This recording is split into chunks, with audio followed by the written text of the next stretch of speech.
Welcome, I'm Denyce Graves, and you're watching Opera America's Oral History Project.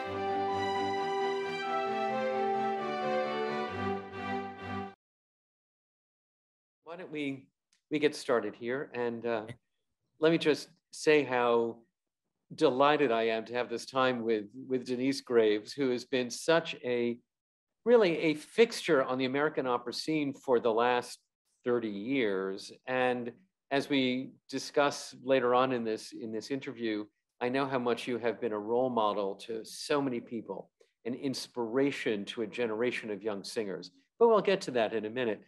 Denyce, thanks so much for being with us today. Mark, anytime that I have the occasion to be in your company, whether it's in person or across the screen, I'm delighted. So thank you for having me. Oh, that's very sweet of you.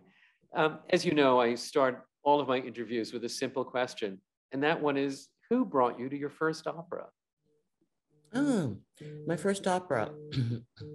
I was 13 years old. I was a student at the Duke Ellington High School in Washington, D.C., and it was Beethoven's Fidelio, and it was the final dress rehearsal. So we really had the opportunity to see sort of behind the scenes of what it takes to put on an opera. We know that we were given a tour and we met some of the different artists, and it was incredibly imprinting. I mean, that I will say that while that was as impressionable as it was really, for me, listening to a recording of Leontine, that was the thing that really seared into me and sort of pointed me in the direction, in the way that I've built out my life.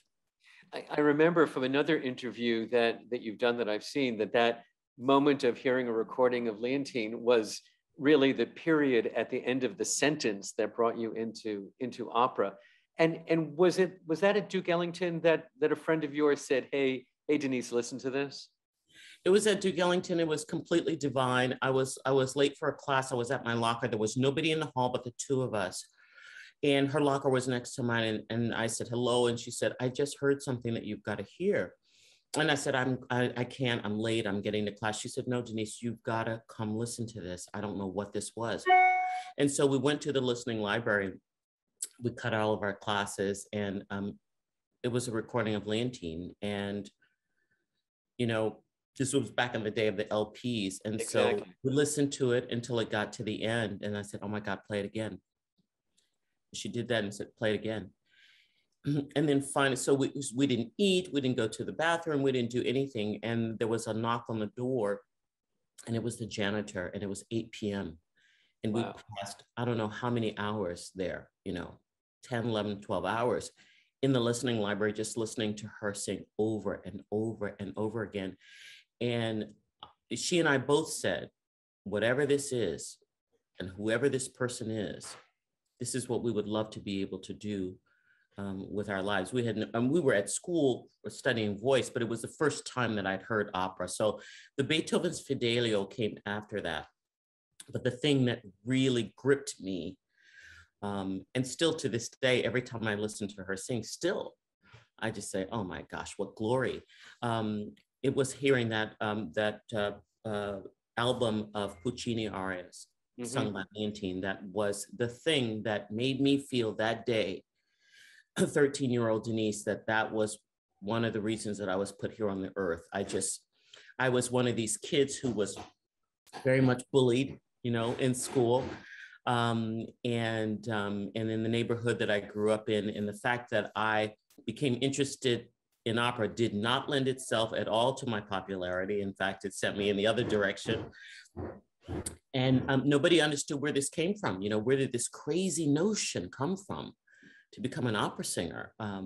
But I just looked at this woman who was just gorgeous and beautiful and sang in such a way that made you fall into a million pieces.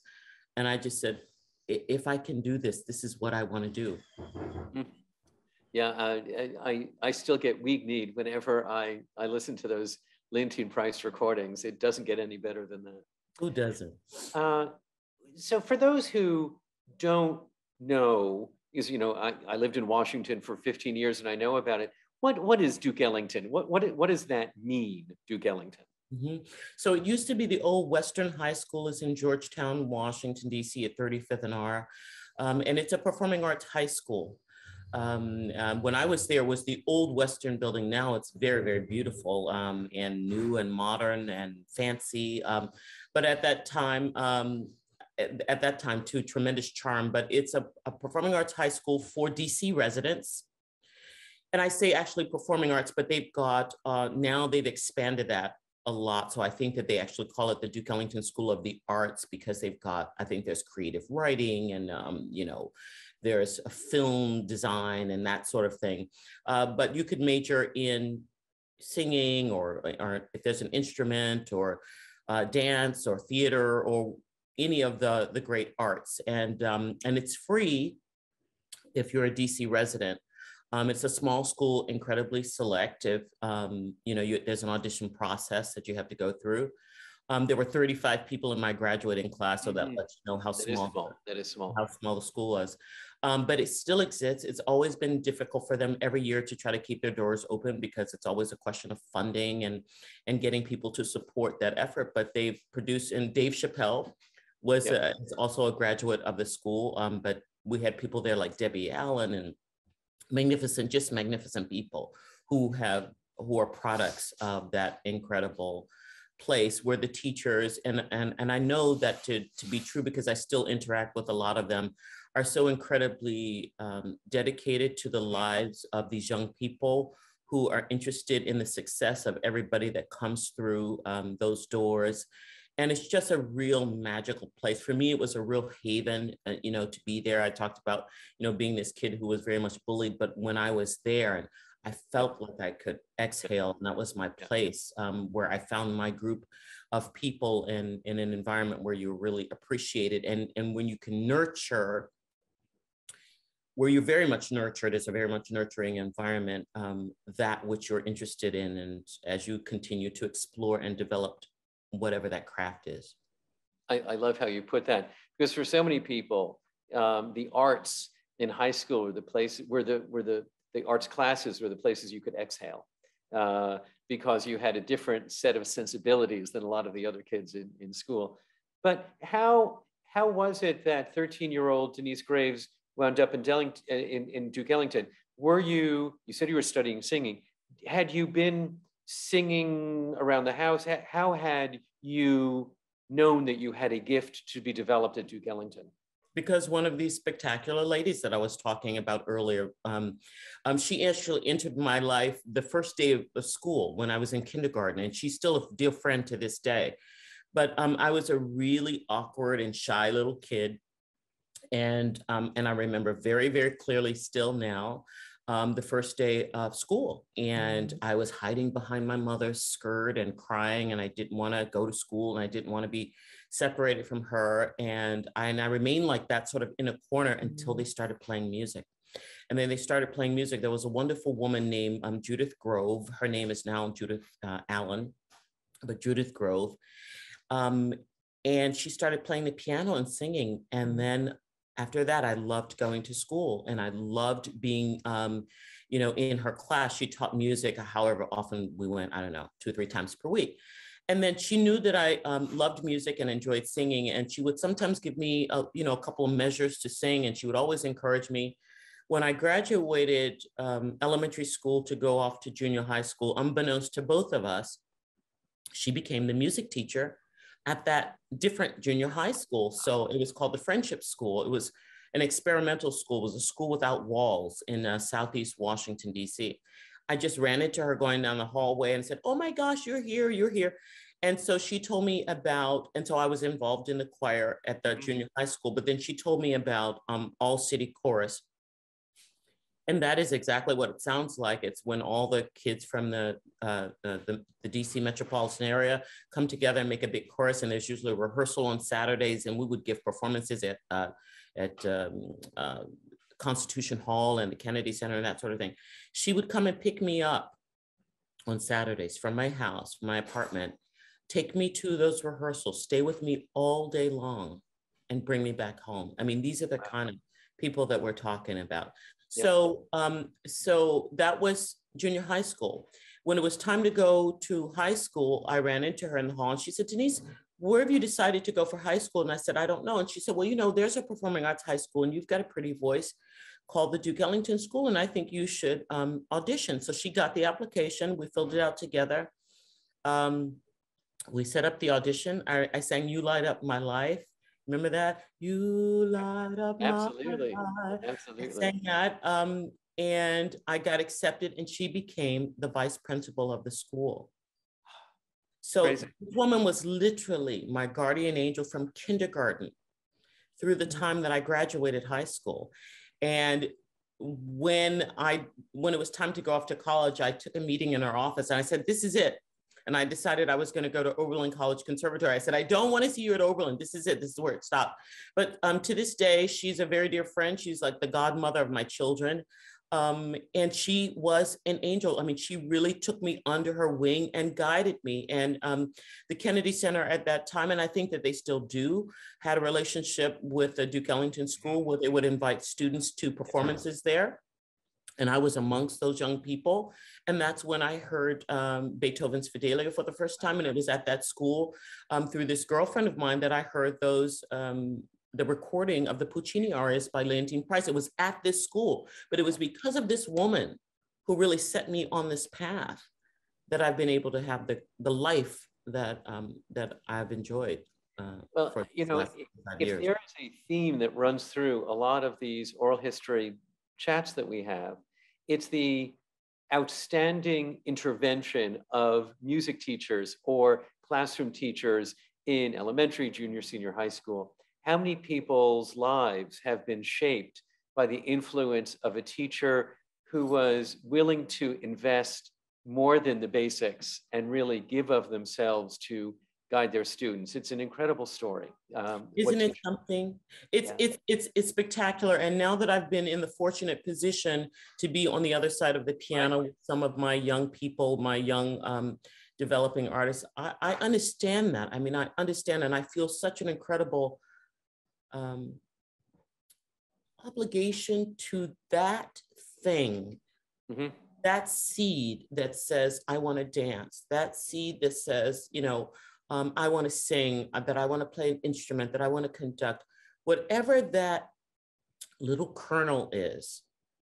I would say that I'm on my knees in front of that because I see that in the face of my beautiful young people that come through the door of my studio, and they're looking at you with those beautiful young faces, looking at you to just, you know, receive and impart whatever it is that you want to share. And I feel such a responsibility to those people. And fortunately for me now, we're doing Porgy and Bess at the Metropolitan Opera. There are two of my students that are in the ensemble. Wow. And that just makes my heart feel like it wants to burst. Every time I look at them on stage, I say, oh my God, look at that. And I've been a part, and I want to be a part of that journey for them, because I've had the most extraordinary people pour so much love. I mean, I could just cry. I mean, I've had so many people, Mark, so many beautiful, beautiful people that you never know about.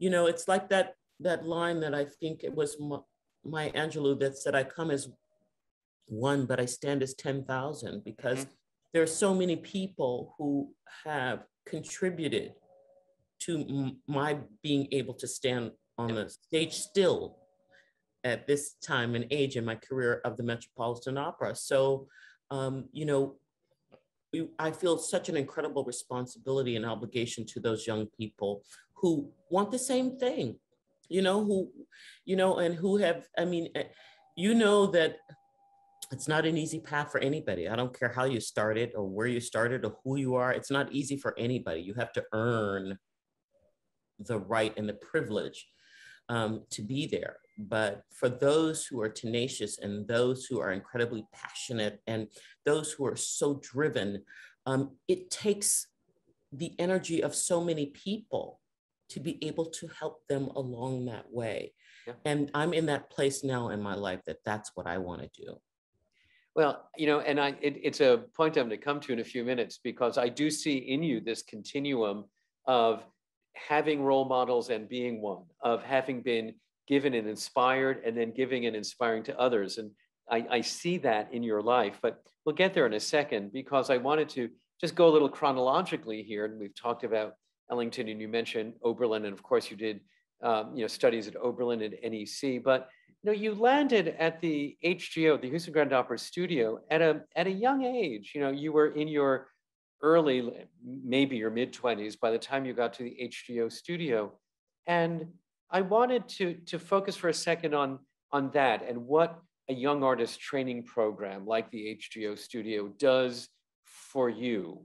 What was that an important part of your life, of your Absolutely. career development? Absolutely, without a doubt, 100%.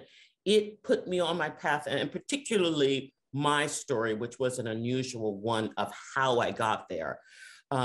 It's different nowadays for all of the young people who are, trying to get access to these wonderful young artist programs, but it isn't the only way. But for me, how I got there was really, the first thing that I want to say is that my life as a young person growing up, my father was a minister, and I come from a tremendously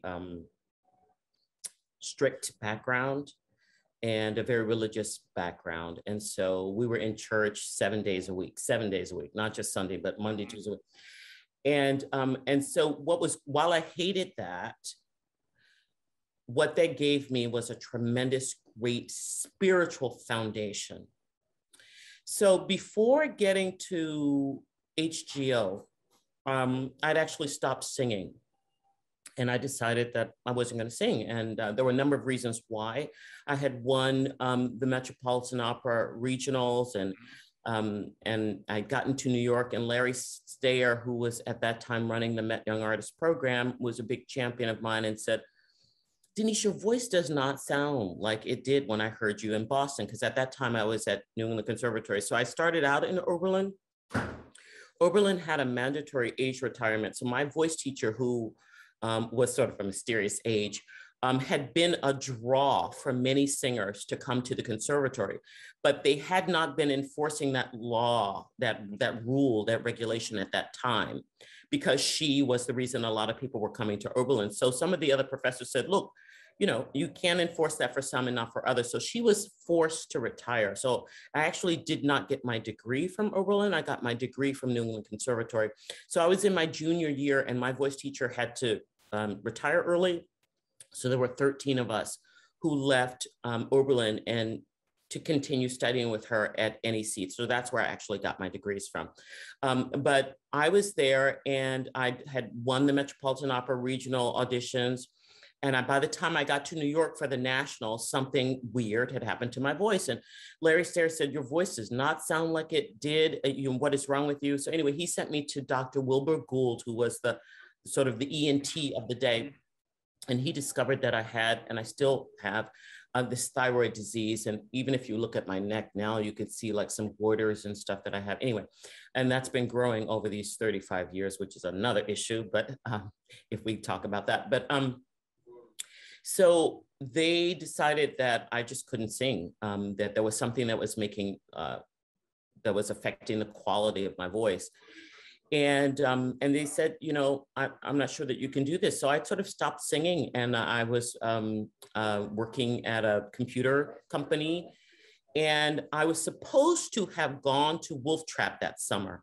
And Peter Russell was running the program at that time. Yeah. And I called him and I said, Peter, I'm not singing anymore. And he said, Denyce, are you sure? And I said, yes, I'm sure. There's some health issues that I've got to deal with. So I got a call from Shauna Bowman, who was at that time running the Houston Grand Opera program. And she said, we got your name from Peter Russell, and we wanted to, we're looking for a mezzo-soprano. And I said, thank you very much, but I'm no longer singing. And so she said, okay. A couple months later, she called back. She said, your name keeps coming up, and I just wanted to check in and see how you're doing. And I said, I'm still not singing. I was working as a secretary, and that's how it was. And she said, well, I wish you well, and blah, blah, blah. So I was on the phone with a good friend of mine who Ronald Smith. They called a third time some months later, and she said, Denyce, I know, but everybody keeps telling me your name. And I said, can I think about this? It had been a year. Mm-hmm. I said, can I think about this and call you back? And she said, yeah. So that night, so I hadn't sung. It had been a year. I had no idea what the voice was going to be like.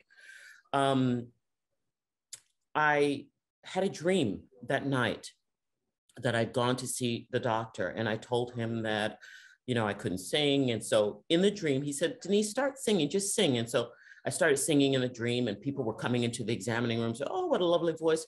So I took that as my sign from the universe. So I called Shauna the next day and I said, I'd love to come and audition. And I was on the phone with my friend Ronald, and he said to me, Denyce, and I had call waiting, and he said, you must be crazy, Denyce. There isn't a singer in the world who would not die to have an opera company call them. What the hell's wrong with you? And so I had that dream that night. And I called her and I said, I'm coming. And I hadn't sung. I had no idea what it was going to be like. I got there early. I warmed up for like an hour. I did, you know, my presentation. John Demain and David Gockley were there, and they offered me a contract right there on the spot. And my life changed direction because I was on another path, but that was God coming saying, nope, Denyce, you're supposed to be over here. Wow. And so that's how I ended up there. So for me, it absolutely changed my life. I mean, it has the ability to do that anyway. For any young artist who finds themselves fortunate enough to be in some of these young artists programs at the Met in Chicago and Washington, Houston Grand Opera is one of them, San Francisco, all of these wonderful young artists programs that we are aware of now. But for me, it was an absolute saving grace and put me really back on the path to righteousness, as it were. Yeah. You know, and, you know, for another time when we were having dinner, I didn't realize you went back that far with Ronald. So that's a nice story. I go further back. When I was a student at the Ellington School, I was 13 years old. And after they let us go see the Fidelio, there was an opportunity to be a super that summer. Yeah. For Kennedy Center Summer Opera Theater with John Malcheri conducting Il Furioso. And I was 13 years old and I was a super, and I met him then. That's when I met Ronald. I was 13. Wow, I had no idea. That's just great to know. Great to know.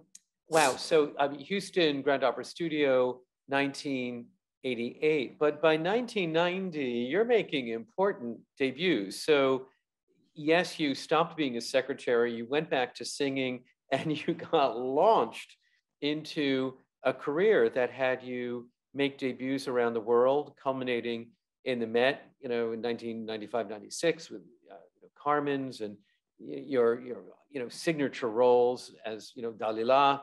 And I'm fascinated as I look at your career by your incredible work in the inherited repertoire with really important roles that became yours for a decade or more. You know, the person who sang those roles at the Great Opera House was Denyce Graves.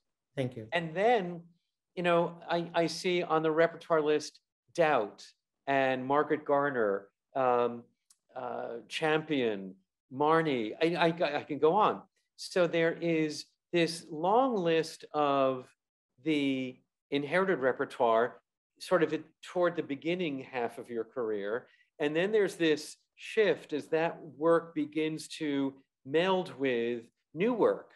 And I'm wondering whether that was a process of discovery for you to go from the 19th century to the 20th and 21st century repertoire. What was that journey like for you as an artist?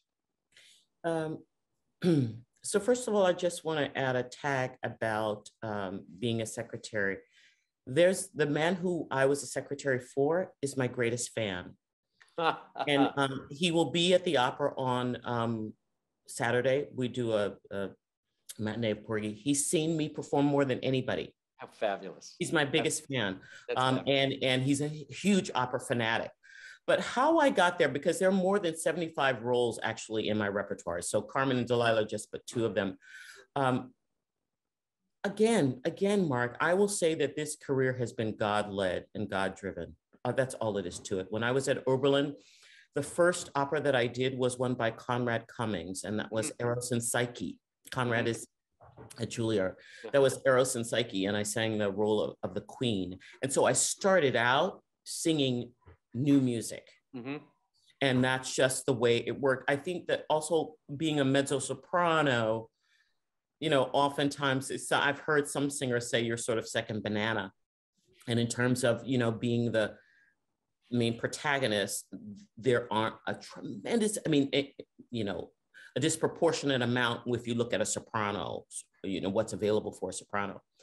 So, and you're certainly not going to start out as a young mezzo singing Dalila or singing, you know, Carmen. So, I mean, I sang more Suzuki's. I mean, I sang more. I believe that the reason my knees are screwed up today is because of Suzuki.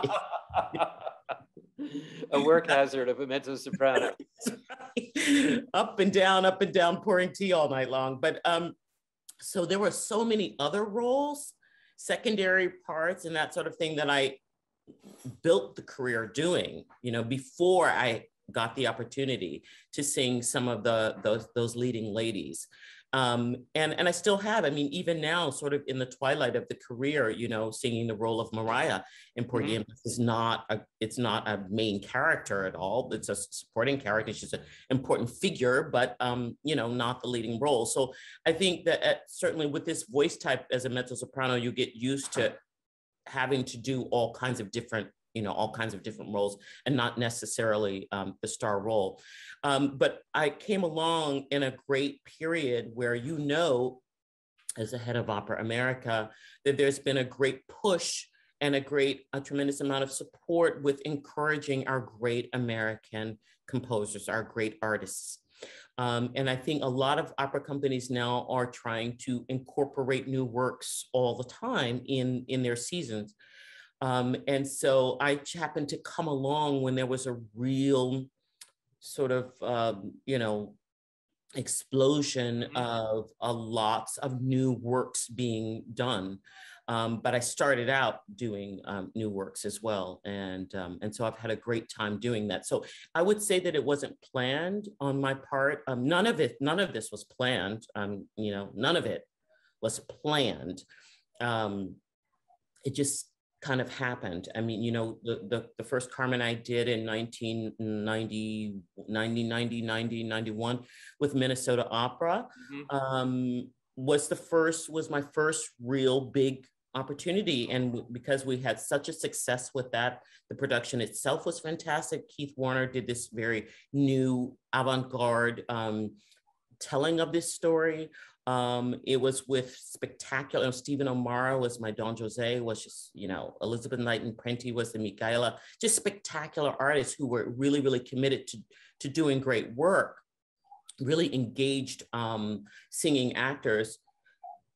And because we had the dialogue and because that is a show that's really about the relationships so much, even though it, you know, she takes the title, her name is the title, it's really about the relationships with everybody else that makes that a success. Because of the work that we did with that, and I would have to say that it was really so much of my colleagues also who really propped it and lifted me up, that my managers and people in the industry could see, we not only have a singer here, but we have a stage animal. We have someone who is willing to engage as an actress. And so I think that people started seeing me that way. And I began to get offered, you know, roles that were really meaty sort of acting parts. Yep. And so absolutely. And I will say it sticks out in my memory, your Omneris in Cincinnati, which I saw. And it's the first time that I really came to understand the love triangle, because it's usually Radames and Aida, and Omneris is kind of unhappy and over there. But, you know, when you sang Omneris was right here, the princess, and she was not happy. And suddenly it's like, oh, that's the drama Verdi meant, was that it was a love triangle, you know, not a duo with a sidecar. And you just brought it to life. And I will say then about your work with new pieces, it is so important for an artist of your stature, because you lend credibility to the new work by associating with it. And someone of your great accomplishment, your scenes in these works that I think about, Doubt in Minnesota and Champion in St. Louis, the mother's aria in Champion that you did in St. Louis to this day is one of the great moments that, new work can't be, should not be just, populated by the Young Artist Program. It's when the fine artists bring their craft, their skill to these works, that they shine like the other masterpieces in the literature. So it is so great that you are doing these new works, Denyce. Well, I'm very, very fortunate. I'm incredibly blessed, like you. And thank you for what you said about that, Aida. That was Mario Corradi. That was Mario Corradi's direction.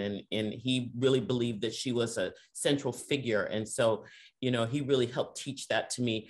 But I've been incredibly, there's just been great, great, great fortune where that's concerned, because I have really been interested and care about these individuals.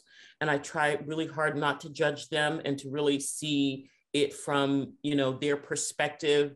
And like every artist, I just want to do a really good job. Everybody wants to do that, right? So that's what I want to do. I want to do a really good job with what it is, because it is really a privilege. I mean, I heard Jose Carrera say that one time. I was actually in his presence when he was doing an interview. And he was saying that he considers, being on the stage an incredible honor and just an incredible privilege, and not one that he takes for granted at all, whatever it is that he's charged with doing. So I feel the same way. I just want to do a good job. And I was curious when you were asking me that, like, what drives you?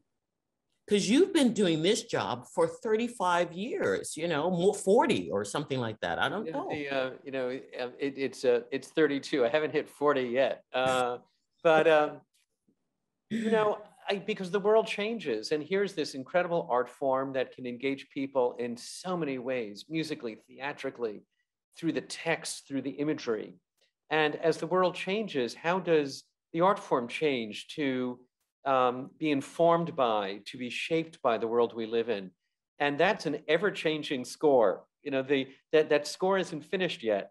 And every day I awake, there's a new page in the score about what's going on in the world and how opera can relate to it. So it is a matter of constant discovery, as you are constantly discovering your artistry through these new works that call on new parts of your voice or new parts of your character to create new roles. It's really remarkable. But you know what, Marc, you said, excuse me, please, you said something very prophetic some years ago. Do you remember we had tea or something in the West Village some years ago? Yep. And I think we were talking about my being involved with Opera America. And you said that you felt that it was so important for opera to be able to tell different stories, unique and different stories. And I never forgot about that. And I think that what we see certainly happening right now, I don't want to get ahead of where you're going, but because that really landed on me when you said that. Mm-hmm. You said, I think it's great, not saying butterfly and all these wonderful, pieces, but it's also really important in terms of us engaging our audiences to tell different stories. And I think that now we're so fortunate enough. And so out of your 32 years from where you've started, I don't know how long you've held that vision, but you've been able to see this incredible arc of what we see in front of us right now. Yes. The success that we're having. And I see it accelerating. I see it as a crescendo of new people wanting to bring new stories, but also new musical styles and new voices, new creative voices into opera. I see it as a moment of abundance. We are becoming more diverse, not just because it is a social responsibility, but because we are all so much better for it, artistically and in every way, when we have more voices and more styles and more stories coming onto the opera stage. It is a time of increasing abundance, and I'm really joyful for that. I totally believe you. Yeah, that is wonderful. That is really, really wonderful. I went to the opening this season of the Met, and again, I don't want to get ahead of where you're driving this interview. But it was just so much fun. Of course, that night was about so many other things, right? But the way that people were dressed, mm-hmm. and just, you know, the way that people were celebrating, I felt so happy for everybody to just be who they were. Yep. And that was because that's the one place, I mean, the arts is the thing that does unify us. It's so unlike anything else, right? You know, with sports, you're either on this team or that team. The arts is the one thing that is it's unlike anything else. It is the great, great, great unifier, and the place that can transcend all that, because it's really about talent. It's really about art. I mean, that's the basis for it. Either you can do it or you can't, right? If we let it be about that. If we let it be. If we don't clog it with other things, if we let it be about talent and the love of talent and the love of stories, the love of perspective and discussion, if we allow it to be that, then the Opera House is the town square. It is the place where people can gather and share their lives. That's really gorgeous. And that's, for me, I think that is what sits at the seat of every sort of conflict that there is in the world. I think it's because somewhere somebody feels disregarded or unheard. And when you can go to the theater and you can find yourself and you can see yourself and you can see your stories being told, that says to you that that's important. That's, you know, I grew up in the church, and you know, we were always embarrassed. We didn't want to have to go to church, and kids teased us for having to do that. And all those songs and how rich the, you know, experiences growing up in church. And somewhere I always thought that those songs were not as worthy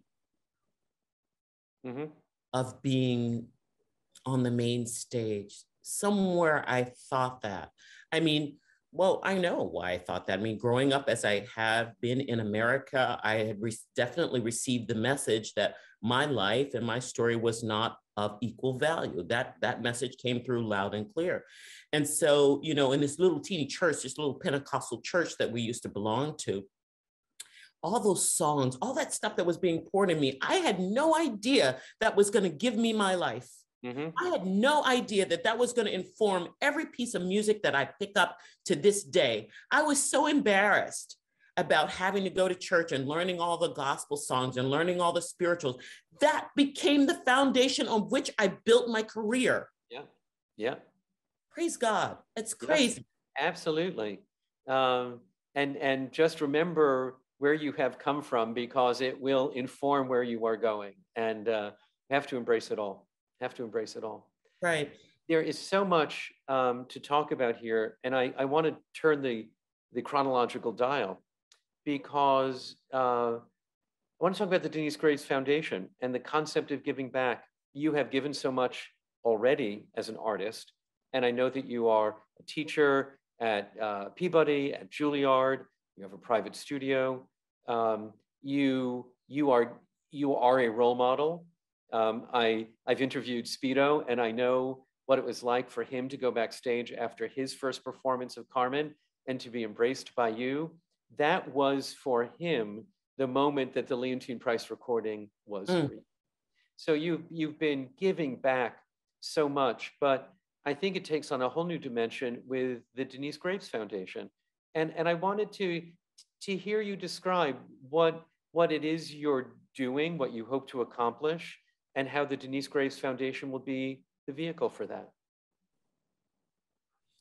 I think, like so many other artists, because tomorrow I'm speaking with Sonia about her Screaming Divas project, and we've seen that in that period of confinement, what was born through a lot of artists, because we're creative beings and we wanted to be active.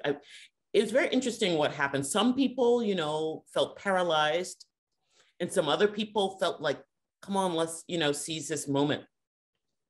But because, you know, I am so inspired by my students, and because I felt so awful about what had happened, particularly to singers. And I wanted to reach out to my students to find a way that I can help those young people. Like they were just about to get going. And then all of a sudden there was this incredible,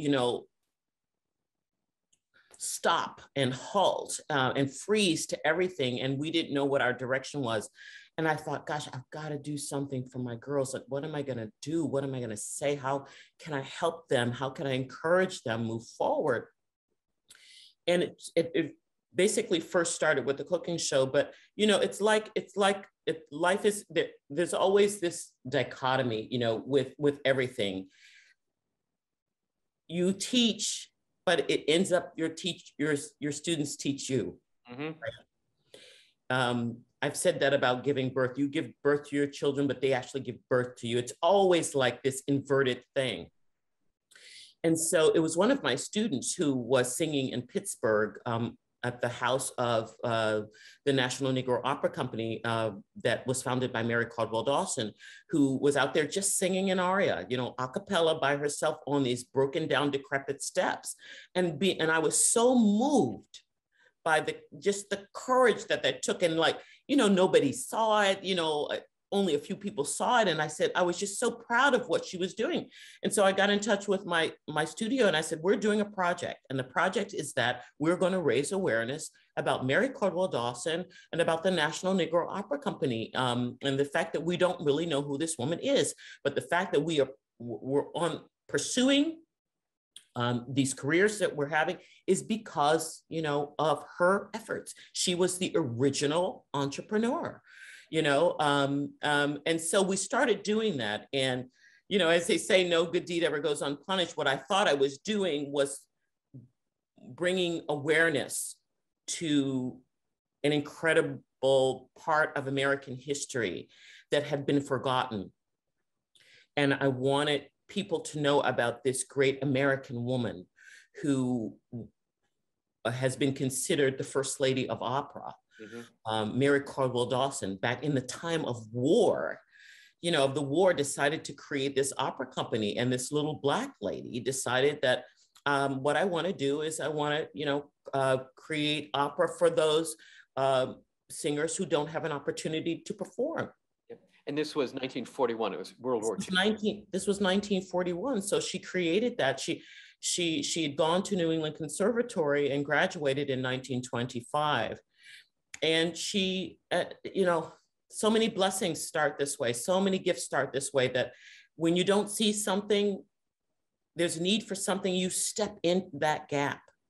And you say, I don't see it here, so I'm going to create it for myself. And that's one of the things that we want to do with our foundation, is that I want singers to have agency over their own and have dominion over their own destiny. I don't want them sitting around feeling like, oh my God, I hope somebody gives me a job, or the starving artist. We're done with that.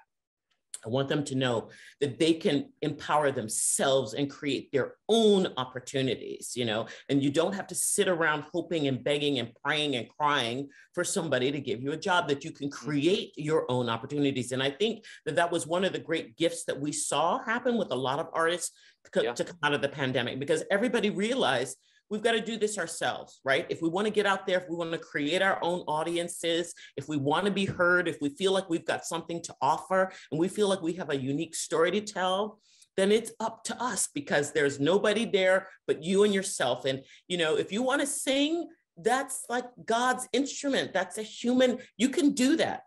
If you want to have a career, that's something else. If you want to be really famous, that's something else, right? Mm-hmm. But there's nothing that prevents you from being out there and fulfilling whatever that desire is that makes you want to be able to share this incredible gift that you have in that way. So for us, the foundation, the Denyce Graves Foundation, was born out of my wanting to help my students and finding a way to empower them, and then learning about this incredible woman, Mary Caldwell Dawson, and discovering in our research about her that there were so many others like her. Right? So many others like, Ciceretta Jones, who decided 20 years after being a slave that she wants to become an opera singer. Yep. Where did she get that crazy idea? Yeah. But she did, and she did it. And, you know, we might know, you know, Lily Pons, we might know Enrico Caruso, we might know, you know, Maria Callas, but we don't know some of these other wonderful, great artists. And so the foundation is sitting at the intersection of social justice, American history, and classical vocal arts. And there's a lot of ways that we are doing that through our programs, in that we're telling the stories and supporting artists, dead or alive, right? Past, present, and future, with the work that we're doing through the foundation. So I feel that I was created for this moment. I do. I feel like the 35 years that I've had on the stage have enabled me to be in the position where I'm being interviewed by Marc Scorca, who's president of Opera America. Why is that? Well, because I've had the career that I've had, and you believe that I have something important to say. But you also give me this platform to be able to talk about the work that we're doing. So I'm incredibly grateful, but it's because of the work that had to go on before this moment that allows people to return the email or pick up the telephone, right? So I'm incredibly grateful to that. But I feel that everything that my life has been about, all of these wonderful people like Judith Grove, like Peter Russell, like Shauna Bowman, like all of these people who lifted me up and said, no, this is what you're going to do. I know you think you're going to be a secretary, but we've got a different idea for you. All of those people who have done that, the beautiful young faces of all the young people that I see, those magnificent people that are on the stage of the Metropolitan Opera every day, the young people that we hear in high school, in undergraduate, in graduate school, those young artists who are out there who want to do something. I want, and I owe them, and I owe art, and I owe the people that have given their lives and poured all of that love and support into me. I have an obligation to offer that and to do what I can do to support the next generation of artists that are coming along. And they are tremendous. And there are just so many wonderful, beautiful artists. And when I look in their faces, I see myself all the time. It's the same way. They're struggling, trying to, you know, pay for lessons and the coachings and all the stuff and the whole path that you and I both know so well, right? They're on the, and so if I can be a blessing in some way, I want to be able to help. I want to be a resource where singers can come to and get support to help them along that journey. And I want to be a part of the retelling of the American story that has left out a lot of our great heroes, right? Because this faceless person, this nameless person called Mary Caldwell Dawson, while I didn't know her, it was her work that allowed me to have the career that I had. Elizabeth Taylor Greenfield, these wonderful people that, you know, we never knew anything about. Marie Salaika, you know, all these incredible, great, great, great artists who came before Marian Anderson that we don't know. That's not a part of the telling of our story. And it is part of our rich cultural history, right? So I just want to give them their bow, their moment on stage, and to acknowledge them because I'm their daughter. I'm their daughter. And that is my job and my responsibility. I didn't know this woman, and particularly as an African-American person, so much of our history has been lost, and so much of the history has been oral history. You know, I had the great, great, great fortune some years ago before he passed, Nelson Shanks painted a portrait of me that actually hangs in the National Portrait Gallery. And he was asking me, and at that time I didn't have a family, and he asked me, what does this mean to you?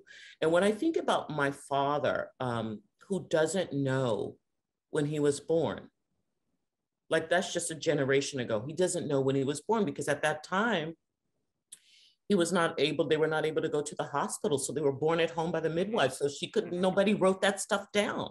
Right. And so much of our history, you know, I see now Henry Louis Gates doing the Finding Your Roots. And now we've got all these things with the, you know, ancestry.com, and where you can sort of trace, you know, and find out your lineage. But for a lot of African Americans and for a lot of other people as well, we just don't know what that history is.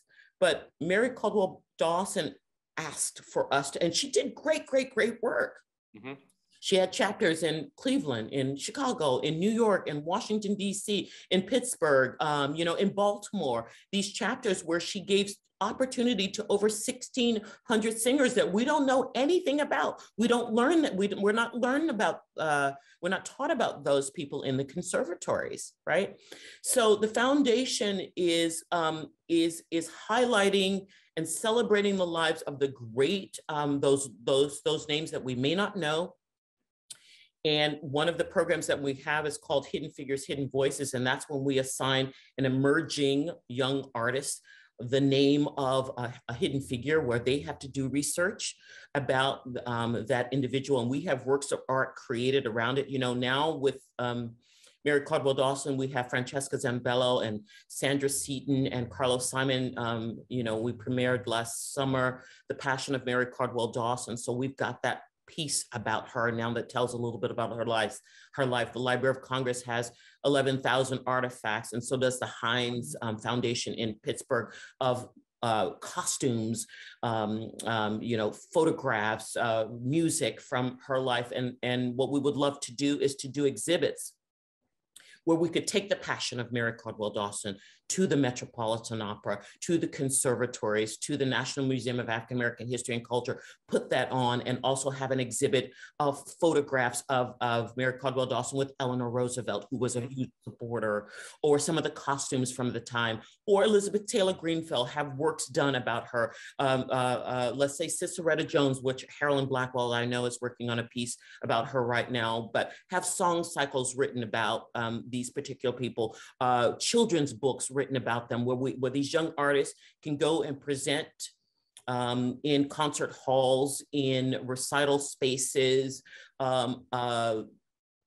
lecture piece about a hidden figure. Mm-hmm. And to support that, we will have also different works of art, whether there are short films about it, or as I said, children's books, or song cycles, or some kind of an exhibit that tells and gets this incorporated back into certainly the conservatories, and certainly the schools, and things like that. I think it's absolutely fantastic. And you talk about your feeling of obligation to have these stories told. And I just feel, on behalf of Opera America, our obligation to you to support you in all ways possible in getting these stories out there, because you have been I came running to you from the very beginning, and you have been so helpful to us. Thank you. Only the very beginning, because these stories do nothing but enrich all of our lives. And it really inspires us to recognize the strength of the people who came before us, so that we can be strong to meet the challenges of today as we need to be.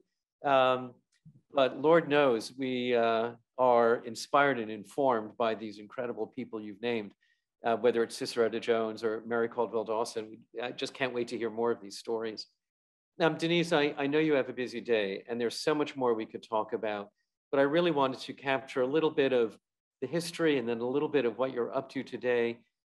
We will be speaking a lot more to learn from your discoveries, and to understand how you are giving back to this wonderful world of opera. But in the meantime, I want to just thank you for your time this morning and for all you're doing. And I can't wait to see you really soon. Marc, you break my heart. You are so sweet, and you have been so genuine from day one, from the moment that I met you. You've been so kind to me. And I just want to thank you for your support.